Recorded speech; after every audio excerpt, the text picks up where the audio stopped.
Hello friends. இன்றைக்கி நம்மளுடைய சேனலில் தமிழ்நாட்டில் இருந்து பாராமெடிக்கல் டிகிரிக்கான அட்மிஷன் வந்து ஸ்டார்ட் பண்ணிட்டாங்க. ஸோ அதனுடைய டீட்டெயில் தான் கொஞ்சம் கிளியராக பார்க்க போகிறோம். ஸோ வீடியோ ஸ்கிப் பண்ணாமல் பாருங்கள். அதேமாதிரி நீங்கள் இன்னும் நம்மளுடைய சேனலை சப்ஸ்கிரைப் பண்ணாமல் இருந்தீங்கன்னா சீக்கிரம் சப்ஸ்கிரைப் பண்ணிக்கோங்க. வாங்க வீடியோக்குள்ளே போகலாம். டோட்டலாக பாராமெடிக்கல் 19 டிகிரிஸ்க்கான அட்மிஷன் ஸ்டார்ட் பண்ணியிருக்காங்க. அது என்னென்ன அப்படிங்கிறத ஃபஸ்ட்டு பார்த்துடலாம். ஃபஸ்ட்டு வந்து பிஎஸ்சி நர்சிங், அதுக்கப்புறம் பிஃபார்ம், அதுக்கப்புறம் பிபிடி, அதுக்கப்புறம் பிஏஎஸ்எல்பி, அதுக்கப்புறம் பிஎஸ்சியில் வந்து ரேடியோகிராஃபி அண்ட் இமேஜிங் டெக்னாலஜி, அதுக்கப்புறம் பிஎஸ்சியில் வந்து ரேடியோ தெரப்பி டெக்னாலஜி, அதுக்கப்புறம் BSc cardio pulmonary perfusion technology, அதுக்கப்புறம் பிஎஸ்சி மெடிக்கல் லெபார்டரி டெக்னாலஜி, அதுக்கப்புறம் BSc operation theatre and anaesthesia technology, அதுக்கப்புறம் பிஎஸ்சிலேருந்து கார்டியாக் டெக்னாலஜி, அதுக்கப்புறம் பிஎஸ்சியிலேருந்து கிரிட்டிக்கல் கேர் டெக்னாலஜி, அதுக்கப்புறம் பிஎஸ்சிலேருந்து டயாலிசிஸ் டெக்னாலஜி,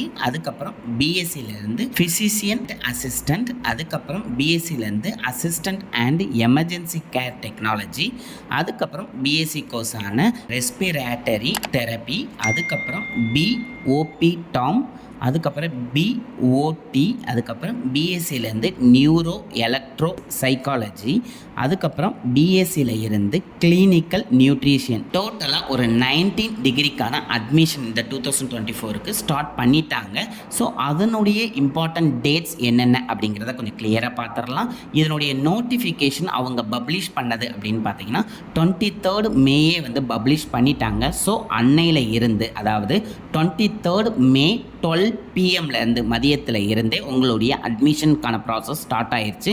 அண்ட் உங்களுடைய லாஸ்ட் டேட் அப்ளிகேஷன் ஃபில் பண்ணுறதுனாலும் சரி, அதே மாதிரி உங்களுடைய டாக்குமெண்ட்டை அப்லோட் பண்ணுறதுக்கான டேட் அப்படின்னு பார்த்தீங்கன்னா 21st ஜூனோட க்ளோஸ் ஆயிரும். அதுவும் ஈவினிங் 5 o'clock க்ளோஸ் ஆயிரும். ஸோ அதனால் லாஸ்ட் டேட் வர வெயிட் பண்ணாமல் கொஞ்சம் குயிக்காக போய் அப்ளை பண்ணிடுங்க. அதுக்கப்புறம் உங்களுடைய மெரிட் லிஸ்ட் ஆனாலும் சரி, அதே மாதிரி டெனன்டிவ் அலாட்மெண்ட் ஆனாலும் சரி, எல்லாமே வந்து பின்னாடி பப்ளிஷ் பண்ணுவோம் சைட்டில் அப்படின்னு சொல்லியிருக்காங்க.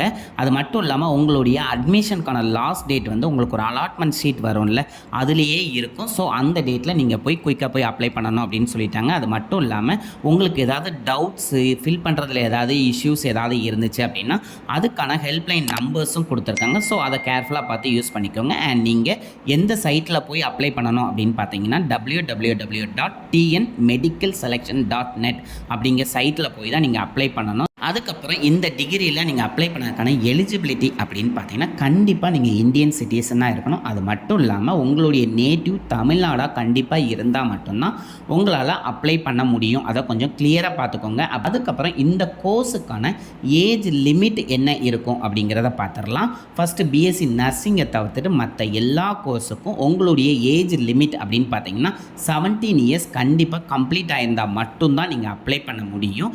இப்போ பிஎஸ்சி நர்சிங் பார்த்தோம் அப்படின்னா கண்டிப்பாக உங்களுடைய ஏஜ் லிமிட் வந்து 17 இயர்ஸாக இருக்கணும். அதே மாதிரி உங்களுடைய அப்பர் ஏஜ் லிமிட் அப்படின்னு பார்த்தீங்கன்னா 30 இயர்ஸ் தாண்டி இருக்கக்கூடாது. என்னென்ன கேட்டகரிக்குன்னா ஓசி, பிசி, பிசிஎம், எம்பிசி கேட்டகரிக்கு.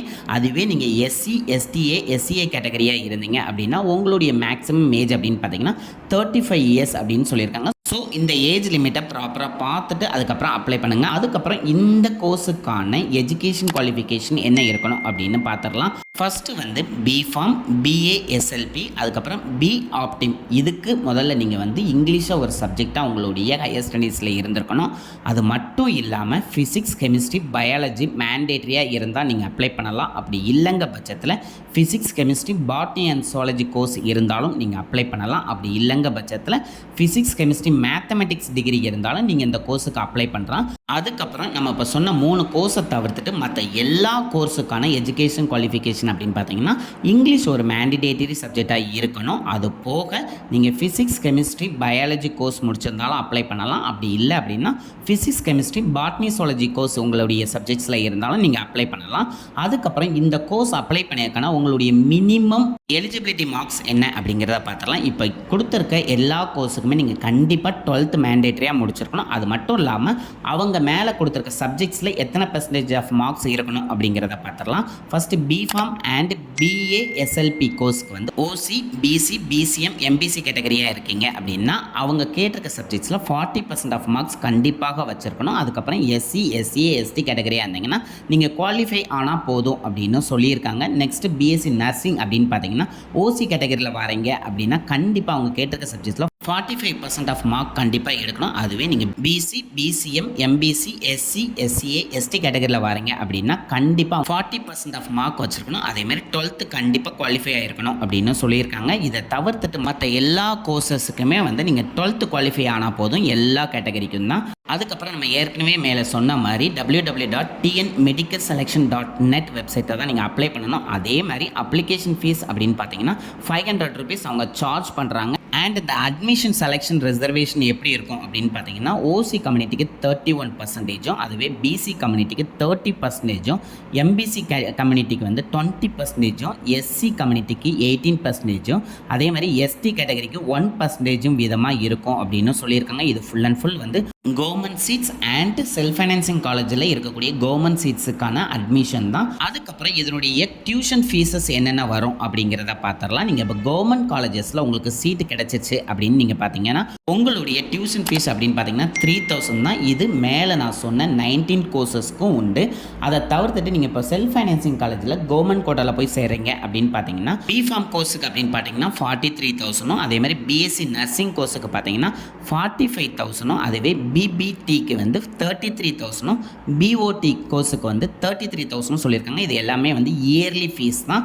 அதுக்கப்புறம் உங்களுக்கு சீட்டு அலர்ட் ஆயிடுச்சு, நீங்கள் காலேஜ்லேயும் போய் சேர்ந்துட்டீங்க. அதுக்கப்புறம் எனக்கு இந்த காலேஜ் வேண்டாம், இல்லை இந்த டிகிரி வேண்டாம் அப்படின்னு நீங்கள் சொல்லி டிஸ்கண்டினியூ பண்ணணும்னு நினச்சிங்க அப்படின்னா கண்டிப்பாக 1 lakh rupees நீங்கள் கெட்டிட்டு தான் டிஸ்கண்டினியூ பண்ணணும். ஸோ அதனால் கேர்ஃபுல்லாக பார்த்துட்டு ஜாயின் பண்ணுங்கள். ஸோ ஓரளவு நான் எல்லாமே கவர் பண்ணிட்டேன். இருந்தாலும் நான் உங்களுக்கு டிஸ்கிரிப்ஷனில் கொடுக்கக்கூடிய நோட்டிஃபிகேஷனை கிளியராக ரீட் பண்ணிவிட்டு அதுக்கப்புறம் அப்ளை பண்ணுங்கள். ஏன்னா இதுலேயே நான் வந்து உங்களுக்கு ஷார்ட் பண்ணி தான் நிறைய டீட்டெயில் வந்து உங்களுக்கு நான் ஷேர் பண்ணியிருக்கேன். ஏன்னா லென்த்தி வீடியோவாக போட முடியாது.